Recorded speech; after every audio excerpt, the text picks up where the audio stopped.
So doesn't that disprove any of the truth to the criticism? Because the extinction hasn't happened yet?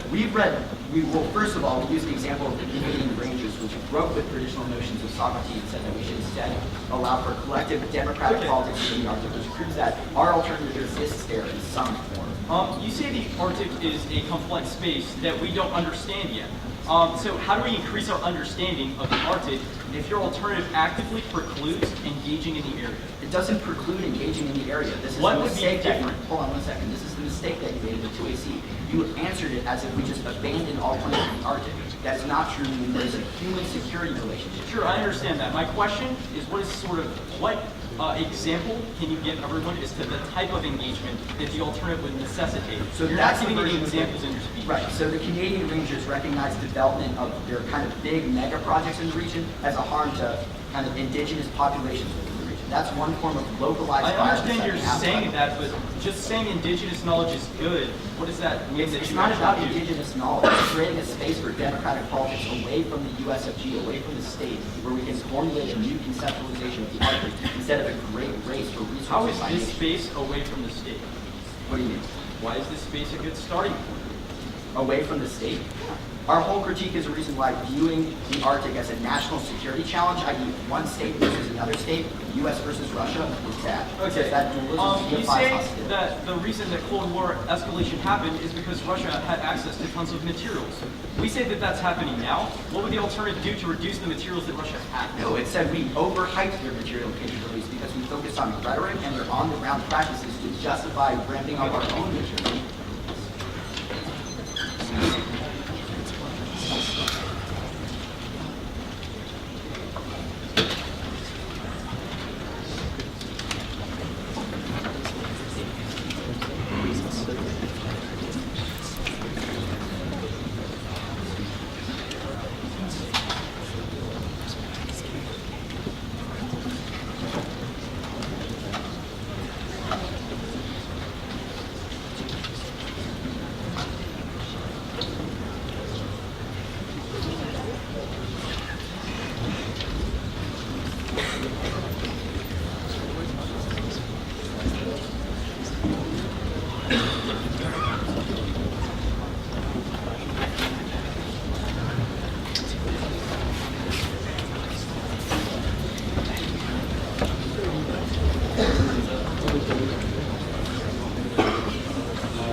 The second affirmative construction begins with the idea that we have conceded the affirmative solvency. The negative would argue that this portrayal is deeply misguided and presumes a normal policy-making framework. It's instead important to understand how we have arrived at crises before we engage in policy solutions. Before we can discuss whether we should invest in icebreakers, it's important for us to study the new political notion of the Arctic.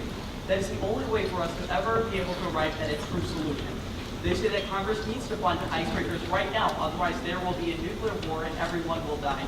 This is the exact same form of security politics that led us into the war in Iraq, in Afghanistan, that has led for U.S. military intervention in every other part of the globe, because we have to do something right here and right now. We have no time to question it.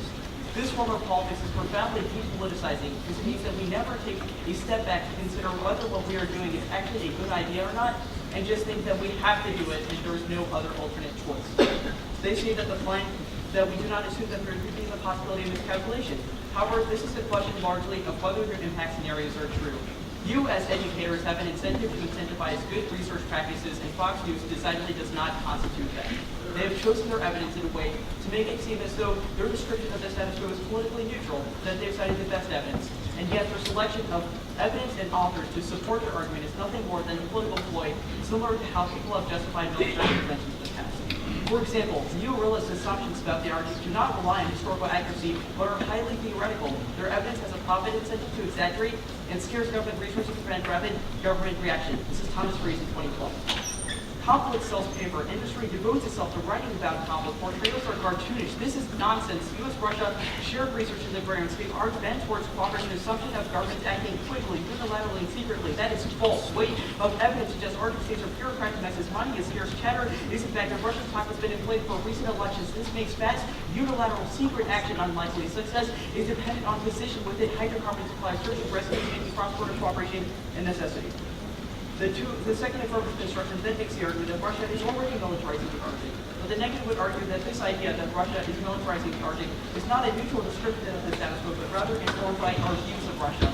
They've handpicked and cherry-picked evidence to support this idea that Russia is militarizing the Arctic in order to support a conflict and a measure of imperialism in order to ensure that we can never go to war with them. However, this is false. This is Daniel Gross in 15. For Europe, the event of 2014 was Russia's annexation of Crimea and military intervention in Donbass. But Russia is in no position to sustain its foreign policy. The decade of rising oil prices has emboldened Russia, burgeoning oil and coal with the regime's credibility. The invasion of Afghanistan was a result of this trend. The Soviet army's retreat in 1988 is usually ascribed to the Afghan insurgency, but the decline in oil prices undoubtedly played a role. Russia was preoccupied with the Soviet political turmoil, objecting to NATO enlargement to the east. Russia's attitude towards its nearby is not quite as erratic as it may seem. The reason price lights suggest that history is about to repeat itself. Western sanctions appear to have inflicted serious damage. Russia's title of being with a stalemate seems more likely than an outright offensive will continue to challenge Europe, but no amount of posturing can offset the disintegration of the economy's material base. Now, it is also profoundly troubling that the Russian nuclear war is a reason to justify their policy. This is obviously politically chosen as a way to justify their policy, but as James Morris explains in 2007, this is false. Despite this views, Moscow and Washington prevented accidental nuclear disasters with extensive communication links through NRRCs. NRRCs were proved efficiency as an instrument of transparency and confidence building. They have become reliable to eliminate the threat of an accidental nuclear disaster. The piece of Wallen's evidence that we read in the first negative construction also indicates that their idea of Russia militarizing the Arctic is profoundly outdated by this point. Russia is moving towards cooperation and moving towards science cooperation especially, which means that we are still able to cooperate them in some way. They say that icebreakers not preclude cooperation. This is largely a question of how Russia perceives the affirmative. Or 1C evidence indicates that Russia will perceive it as a form of energy competition and that icebreakers are going to try to steal Russia's hydrocarbon supplies.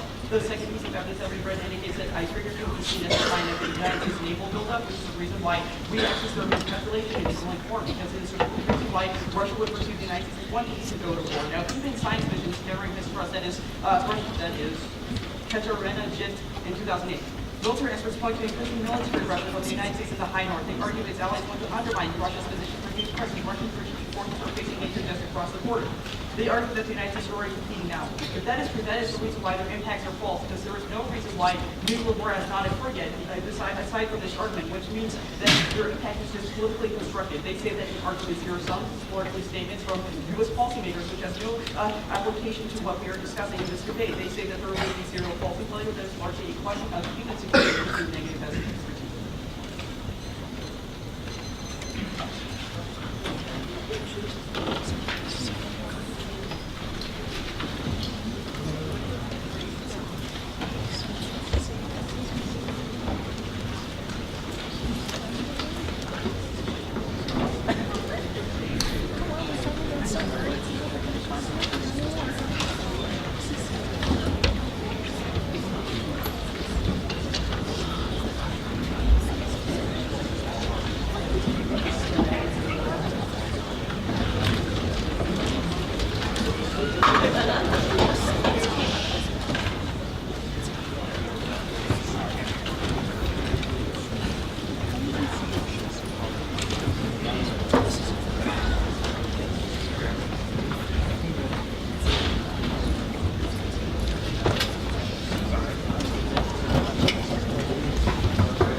Sanjay, I love you.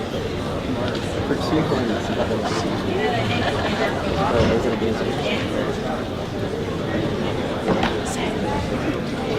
Lose my spirit.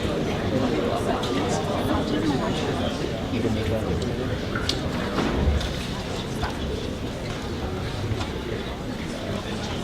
Okay, so the order for the first affirmative rebuttals will be case page, which was the one in R position, and then will be the criticism, which was the 2 and C.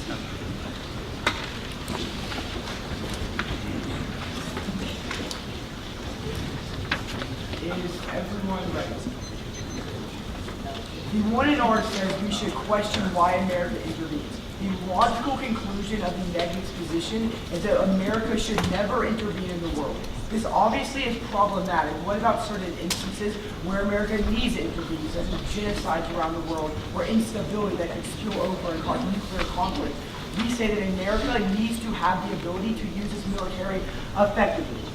Now, the negative attempts to draw into light or criticize the qualifications of our authors, but I believe that you judges should know that the arguments they are reading, all their authors are professors who have never engaged in military training or strategy, which means you should prefer the affirmative evidence because it cites key Russian military officials as well as American officials. They try to use this one piece of Fox News evidence to put doubt on the affirmative, but we say for us reading Fox News is a reason you should prefer the affirmative, because it proves we are not just reading evidence from the Fox News source, we are reading evidence that spans from Fox News all the way to Russian military officials, which means we have the only literature base that you can trust, because you're not staying on one side, such as the negative position, which always criticize America, which means you should be skeptical of what they say.